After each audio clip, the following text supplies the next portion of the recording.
Есірік торғай ертегісі.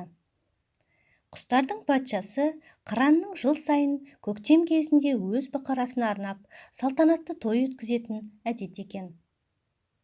Барлық құстарды тағы да көктемде өтетін той салтанатына шақыртады. Құс атаулы түгел белгіленген уақытта топ-тобымен патшаның ордасына қарай шұбырыпты. Орда қызметкерлері патшаның нұсқауы бойынша құстарды рет-ретімен қаз-қатар отырғызады. Құстарда мәз-майрам көрсетілген орынға жайғасады. Әр топтың басшыларына төрден сыйлық орын ұсынылады. Елдің соңында алаторғайлар да тобы да жетеді. Патша қыран бұларға да өз орнын ұсынады. Содан кейін салтанатты мереке басталады.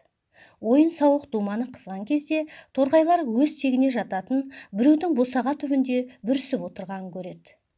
Үстіне іліп алар лыпа жоқ қып-қызыл шақа. Көзі жыпылықтап жан-жағына жаутаңдай қарайды. Оған жәрдем беріп көңілін аулау үшін әр торғай бір талдан мамық жұлып беріңдер. Анау бауырымызды кеңдірейік дейді торғайлар тобының басшысы.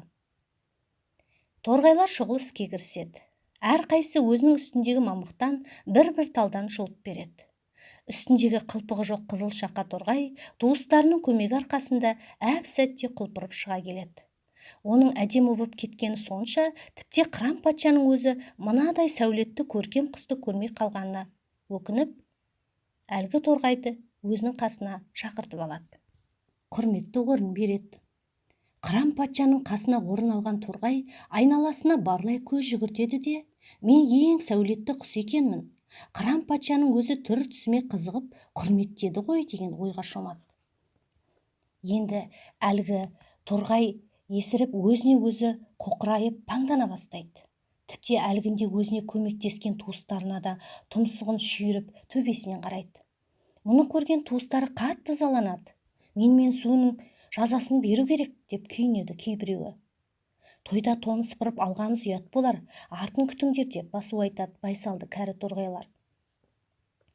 Жас торғайлардың зығыры қайнаған сонша, той тарқайтын мезгілдің соңына дейін зорға шыдайды. Ел тарап, әлгі торғай оңаша қалған кезде топтанып тұрған торғайлар тарпа бас салады да, әлгінде өздері берген мамықтардың бәрін бірін қалдырмай қайтарып алады.